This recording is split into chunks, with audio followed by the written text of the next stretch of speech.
Hello friends, welcome to Shravas cooking studio. ఈరోజు మన ఛానల్లో చాలా టేస్టీగా ఉండే కాకరకాయ ఫ్రై ఎలా ప్రిపేర్ చేయాలో చూద్దాం. దీనికోసం 3 కాకరకాయలు తీసుకొని ఇలా చిన్న ముక్కలుగా కట్ చేసుకోవాలి. అలాగే ఒక పెద్ద సైజు ఆనియన్, 4 పచ్చిమిర్చి, 4 వెల్లుల్లి తీసుకొని ఇలా పేస్ట్ చేసి పెట్టుకోవాలి.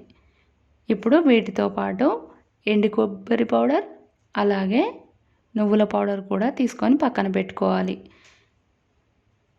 ఇప్పుడు స్టవ్ ఆన్ చేసి బాణలి పెట్టుకొని అందులో 2 టేబుల్ స్పూన్ ఆయిల్ వేసుకొని ఆయిల్ వేడెక్కిన తర్వాత ముందుగా కట్ చేసి పెట్టుకున్న కాకరకాయ ముక్కలను ఇందులో వేసి వేయించుకోవాలి. ఇవి హై ఫ్లేమ్లో కాకుండా లో ఫ్లేమ్లో వేయించుకుంటే కాకరకాయలు అనేవి లోపల చాలా బాగా వేగిపోతాయి, లేదంటే మాడిపోయి అంత టేస్ట్ ఉండదు. సో ఇప్పుడు ఇందులో కొంచెం సాల్ట్ కూడా యాడ్ చేసుకుందాం. ఇందులో ఇలా సాల్ట్ యాడ్ చేయడం వల్ల కాకరకాయలు అనేవి కొంచెం త్వరగా వేగిపోతాయి. ఇప్పుడు చూసారు కదా, ఆల్మోస్ట్ వేగిపోయాయి. ఇప్పుడు వీటిని పక్కన పెట్టుకుందాం. ఇదే బాండీలో ఇంకో టేబుల్ స్పూన్ ఆయిల్ వేసుకొని ఆయిల్ వేడెక్కిన తర్వాత ఆవాలు అలాగే జీలకర్ర కూడా వేసుకోవాలి.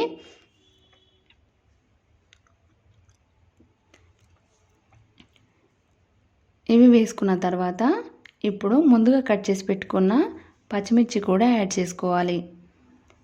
ఇందులో నేను ఎక్కువ శాతం పచ్చిమిర్చికే ప్రిఫరెన్స్ ఇస్తానండి, ఎందుకంటే ఒకసారి ఇలా ట్రై చేద్దామని చేశాను, చాలా చాలా టేస్టీగా వచ్చింది.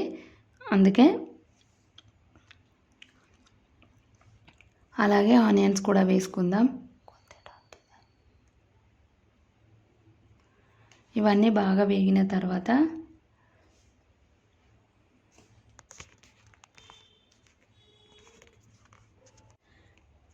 ఇప్పుడు ఇందులో పసుపు యాడ్ చేసుకున్నాం కదా, ఒకసారి బాగా కలుపుకోవాలి.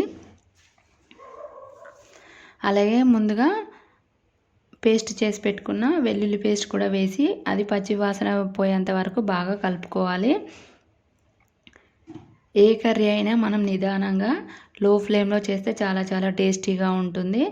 ఇప్పుడు ఇందులో ముందుగా ప్రిపేర్ చేసి పెట్టుకున్న నువ్వుల పౌడర్ వేసిన తర్వాత ఒకసారి బాగా కలిపి ముందుగా వేయించి పెట్టుకున్న కాకరకాయ ముక్కలను కూడా యాడ్ చేసుకోవాలి. ఇవి యాడ్ చేసిన తర్వాత ఒకసారి అన్నీ కలిసే విధంగా బాగా కలుపుకోవాలి.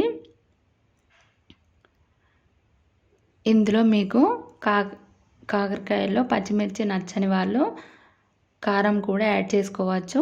ఇప్పుడు నేను కరివేపాకు యాడ్ చేశాను. కర్రీ ఈ స్టేజ్లో ఉండంగానే కరివేపాకు వేసుకుంటే డిఫరెంట్ టేస్ట్ ఉంటుంది. కరివేపాకు అనేది మ్యాక్సిమం అన్ని కర్రీలలో వాడితే చాలా చాలా బాగుంటుంది, హెల్త్కి కూడా మంచిది కదా. సో ఇప్పుడు కొంచెం కారం కూడా యాడ్ చేస్తున్నాను, ఎందుకంటే నేను వేసిన పచ్చిమిర్చిలో అంతగా కారం లేదు. సో అలాగే ముందుగా ప్రిపేర్ చేసి పెట్టుకున్న ఎండు కొబ్బరి పౌడర్ కూడా వేశాను. ఆల్మోస్ట్ కర్రీ అయితే ఉడికిపోయిందండి, ఫ్రై అయిపోయింది. ఈ కర్రీ అయితే చాలా చాలా టేస్టీగా ఉంటుంది. మీరు ట్రై చేసిన తర్వాత నాకు కామెంట్లో ఎలా వచ్చిందో చెప్పండి. ప్లీజ్ సబ్స్క్రైబ్ చేయండి, లైక్ చేయండి, షేర్ చేయండి. Thank you for watching.